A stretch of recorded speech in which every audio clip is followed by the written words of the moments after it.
people like me. You need people like me so you can point your f***ing fingers and say, that's the bad guy. That's the bad guy. That's the bad guy. That's the bad guy. That's the bad guy.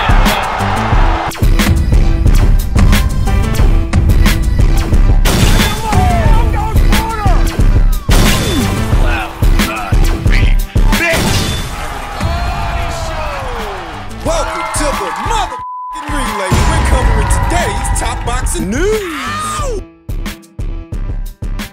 Okay, and now it's time for our weekend recap. We're going to kick it off with the Bam Rodriguez versus Pedro Guevara fight, the co-main event to the main event that didn't last very long, and nobody expected it to. Just 3 rounds.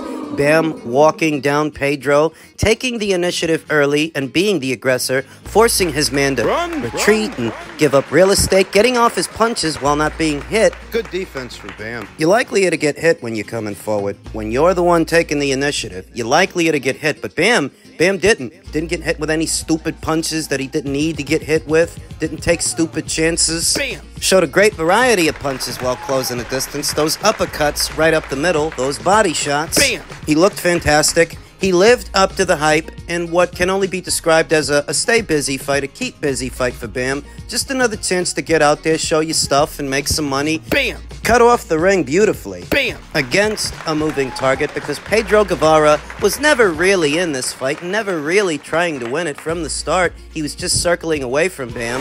But Bam did a fantastic job of not letting him off the hook and keeping the pressure on him. Not everybody can do that. Close the distance against a guy who's determined to survive. He's just trying not to get knocked out. That sort of negative style of fighting, that negative approach that you're not here to fight so much as you're here to not get knocked out. You're not here to win, you're here to survive. How many times and how many fights with a guy taking that approach, that methodology have you seen? Fights that drug out longer than they needed to because one guy was trying to fight and the other guy wasn't. Bam looked fantastic yesterday. Dropped this guy, what was it, 2 times? Bam! I love Bam. It's a privilege watching this very young fighter in action who has so many tools, just so much of everything. Bam! After the fight, he said if he can't land a unification match with one of the other champions at the weight, then he would relish the opportunity to box Chocolatito. Because there are 2 other champions at the weight right now. Fumalela Kafu, newly crowned WBO champion, Fernando Martinez, reigning WBA champion, and whoever winds up winning the newly vacated IBF title that Fernando vacated so that he can go through with his Kazuto Ioka rematch. Fernando Martinez, who said, he saw me fight with Kazuto Ioka, and now he doesn't mention me anymore. Why don't you say that you want to fight me? After Ioka on December 31st, I'm ready for you. Do you want to unify or not? He said he wants to unify titles with one of the other champions at the weight. That is pretty self-explanatory. You are one of those champions, but you haven't set yourself apart. You're not special. You're not Bam. You're you. And let's get something straight. If you're fighting Kazuto December 31st, will you be ready to fight by February? Because that's when Bam is coming back. Turkey LL Sheik wants to use him on a Riyadh season show in February. That turnaround, bam, seems pretty quick to me, and I don't think that Fernando Martinez will be ready to fight by late February if he's boxing beforehand in late December. It's too quick a turnaround. You would have to go right back into camp after the Kazuto Ioka fight to meet Bam Rodriguez in Riyadh less than 2 months later, and the focus is making it to Riyadh, to that Riyadh season show, because it's for Riyadh season money. The best money in boxing right now, and certainly the best money in the men's super flyweight division, where the guys don't make that much as it is.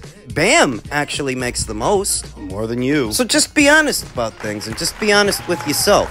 In all likelihood, Fernando Martinez, if he wins in December, he won't be ready by late February. So what would you have Bam do? Not box on that Riyadh season show? Give me a break. You're not going to be ready by then, and you know you're not going to be ready by then. Fumalela Kafu, on the other hand, WBO champion, he boxed last month, became champion, so he's had all of this month to recuperate and all of next month that he can start camp for Bam in January. So just be honest about things and just be honest with yourself. you're not going to be ready by February. Stop pretending that you're being avoided because you're not. Stop it. This is why I don't put boxers on a pedestal like some others do, because oftentimes they're disingenuous and opportunistic. Full of shit. You're full of shit, and I know you're full of shit, because on that kind of schedule, you're saying you want to fight Bam next, or are you expecting Bam to turn down the best money in boxing right now? To supposedly fight you at a later date. For less. For less money? I don't think so. And I don't think if the roles were reversed... What, you think Fernando would do that if he were in Bam's shoes? I just think Fernando's full of shit.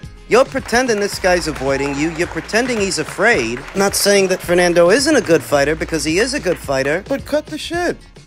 We then come to the main event of that same show, the Jaron Ennis versus Karen Chukhadzian rematch that most people didn't want to see when it was made, but it turned out to be a far more entertaining fight than their initial fight was. Their initial meeting. Karen Chukhadzian was not the same fighter, didn't fight the same way that he did last year. He was a changed man. He looks to have put on some size, too. Got a bad haircut. Grew his beard out. Where last year, he used his movement to primarily survive the fight with Jaron Boots Ennis, in this fight, he used his movement to take it to him. Put it on him. I'd wager that he decided to change his approach for the rematch because he already shared the ring with Jaron Ennis for 36 minutes. He figures, this guy didn't knock me out before. He's not going to knock me out now, so I can take more chances. So as a result of taking more chances, he ended up taking more damage. So in the early goings of the fight, Jaron Ennis is finding it very difficult to land the straight punches on Karen Chukhadzian, who's slipping his jab. Moving around. On his toes. And he wasn't trying to stay on the outside of Jaron Ennis this time.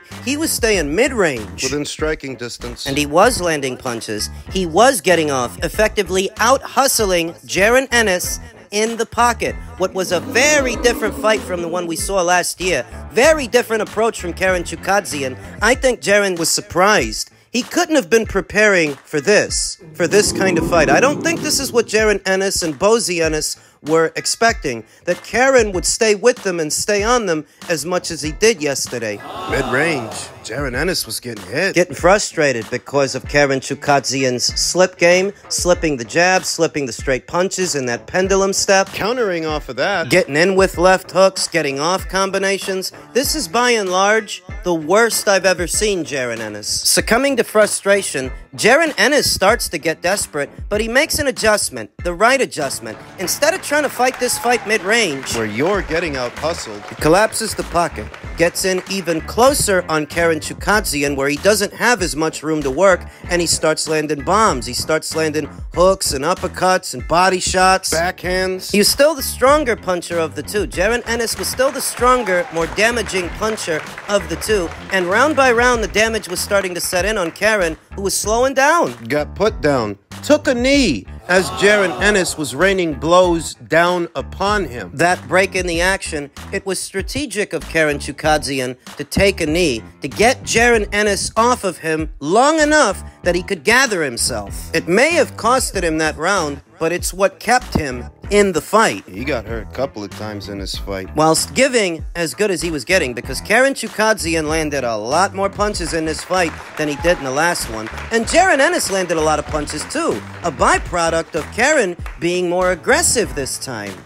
I expect more from me. I thought I gonna win. I feel it, but he really good. He deserved it. I think he future undisputed champion, undisputed welterweight champion, and he also deserved it. First fight was actually terrible. This better. I punch more. I was more success. But I take more damage, but it's worth it. Acquiescing to defeat, Karen Chukhadzian admits the right man won the fight. Jaron Ennis won the fight. Yesterday's fight was not controversial so much as eye-opening for a lot of people, that perhaps Jaron Ennis' abilities have been greatly overestimated. Not by me. By a lot of other people, because I didn't see anything yesterday or find out anything yesterday that I didn't already know. Movement bothers Jaron Ennis. And while Jaron Ennis is very good, I still think he's very good. He's just not as good as he's been made out to be. Not as good as advertised. Unless you think his defense all of a sudden got leaky yesterday. It's always been that way. Offensively, Jaron Ennis is very good. Defensively, not so much. Karen Chukhadzian, mid-range to inside, was getting in with a lot of punches, a lot of shots that if they were coming from a more heavy-handed fighter, might have got bad for Jaron Ennis. Worse than yesterday. But I already knew that if and when the day comes he moves up to 154,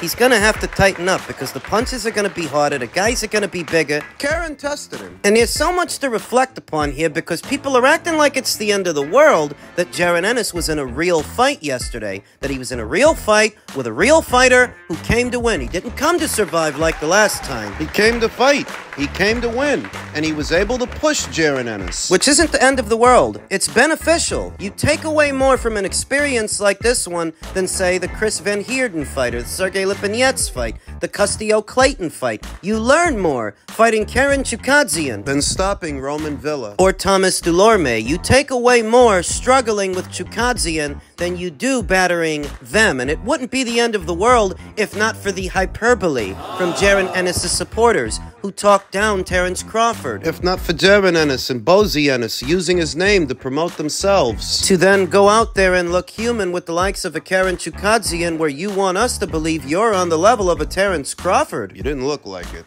Boots is going to have to be a lot better if he's going to beat those big names, not just at 47 but at 54 as well. But I think you're going to get a much more switched on performance from him against those fighters. But we've got to go away, reflect, and the next decision is going to be very important.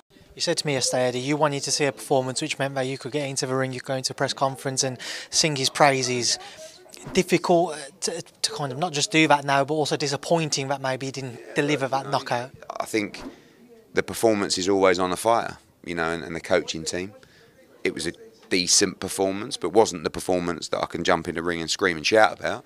But he has to be better, he knows that. I still think he's an incredible fighter, and he'll prove it against the very best out there. On one hand, I look at Boots' performance and how people are reacting to it, and I tell myself, see, these people don't know shit about boxing. Nothing. Because what you're demanding is perfection, and no fighter is perfect. What I think is a byproduct of the Mayweather era. Perfect. Flawless victory. So many that are demanding that every time the fighter get out there, he has a flawless victory, a perfect performance. It's not going to be that way. Not every time. And sometimes you're going to run into a Karen Chukhadzian who maybe, just maybe, he's a good fighter. That some of what you saw was that Jaron Ennis has leaky defense, but what else you saw is that Karen is actually a really good fighter.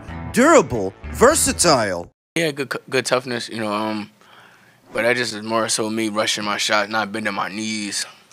Just it's a lot of little stuff. Being lazy a little bit, like just likes it easy, you know, and can't be like that, you know. I definitely would have got the knockout if I would have, you know, bent my knees and used my angles and listen to my corner more. That's all. I know my next fight I'm gonna be good, I'm gonna be better, you know. Just, you know, go back to, you know, with the team and just, you know, we're focused on listening.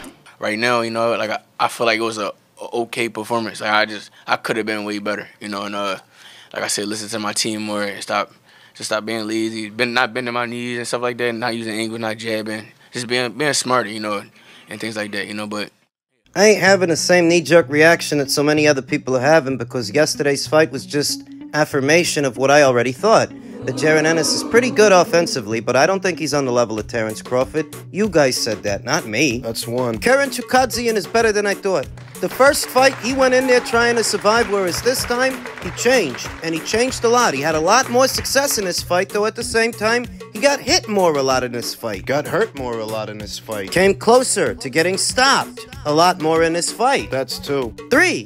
Jaron Ennis didn't look good with Karen Chukhadzian, but you tell me who at welterweight would have? Mario Barrios? I don't think so. Emantis Stanionis? I don't think so. Brian Norman? I don't think so. I think the other welterweight champions would struggle just as much, if not more, than Jaron Ennis did yesterday. That's right. I think some of those guys, some of them, Karen would beat them. Let alone Boots. You see, if yesterday's performance was eye-opening for you, jarring for you, that's because you're the one that's been looking at Boots through rose-tinted lenses. Not me. My reaction to the fight is a lot more tempered because I didn't think he was on the level of a Terence Crawford. I didn't think he was a pound-for-pound great. I don't think he's there yet. I never did. Did you? You must have. If your jaw hit the floor and you're now losing your mind that he struggled with movement, we already knew he struggled with movement. So what do you think, that when Jaron Ennis has a fight, he's supposed to go in there and never get hit, never get touched, never struggle? Who do you think he is? If yesterday's performance was eye-opening to you, all that means is that you've had your eyes wide shut. Because he can be a good fighter. He can be a good fighter, a very good fighter, and the best in show at welterweight, and still not be on the same level as Terence Crawford. I never thought he was on the same level as Terence. We're not going to get right into Terence Crawford's reaction, or Ryan Garcia's reaction, Brian Norman's reaction in this video. We're going to focus on the performance. It wasn't great. But the perspective is, which one of the other welterweights, which one of the other welterweight champions would have went in there and looked great with Karen? Because I can't think of one. None. As human as Boots looked yesterday, I would still pick him to beat all of them. To beat Mario Barrios, Stanionis, Norman. He still beats all of them. Which one of them would you pick to beat him? Which one of them would you pick to beat Karen? If there was anything eye-opening about yesterday's fight for me, it's in reference to Karen more than Boots. It's in reference to Karen that he's a better fighter than I thought, more durable than I thought, more malleable than I thought. That based on what I saw yesterday, I would give him very good odds against some of the somebodies in this division. And that's what was eye-opening for me. That Karen is good and better than I thought, whereas Boots is good, he's just not as good as they say. It's what I thought. What do you think? That he's supposed to go in there and have a fight with a guy and he's never supposed to get hit? That every fight's supposed to end in the first round or the second round? All that tells me is that you bought into the propaganda. You bought into the hype. You bought into it. The stir of Showtime trying to turn Jaron Ennis into Bud Crawford's adversary, the anti-Crawford. All that tells me is you bought into all that stuff, but I didn't. So my response, my reaction, Boots definitely won yesterday's fight and Karen put up a fight. The most I could give Karen, about 4 or 5 rounds. 4 or 5. Fine. But what you have to bear in mind is, he did get knocked down. That is, he did take a knee. So that's a 10-8 for Boots. And Karen got a point deducted. I think it was for excessive holding. So if the cards do seem a bit wide, that would be the why. If Boots wins 7 out of 12 rounds, tack on the point deduction and the 10-8 round, it's a clear Boots win, but it's one that he had to work for. Your problem is you think it's always supposed to be easy for him. Who do you think he is? You know, even Floyd Mayweather struggled in his heyday. Struggled with Emmanuel Augustus and Castillo. Some people think Castillo beat him. Some people thought Maidana beat him in the first fight. He struggled with him too. If Floyd can struggle, Boots can't. Terence Crawford struggled with Yuriorkis Gamboa many years ago. He struggled with that guy. He got hit a lot in that fight before he knocked him out. Well, Terence can struggle in a fight, but Boots can't. Who do you think Boots is? I mean, that's what I think the problem is. The perception that people had of Jaron Ennis going into this weekend's fight. Who do you think he is that if he struggles, it's jarring? Even Usyk struggled a bit with Tony Bellew. So maybe the problem with the American boxing scene as it pertains to the American boxer is it's the Americans who always crown them prematurely before they've actually proved anything. To when, if there are kinks in the armor, the moment they show up, everybody loses their minds. I didn't think he looked good yesterday, but then again, I didn't think he was the best thing since sliced bread either. So that's gonna happen.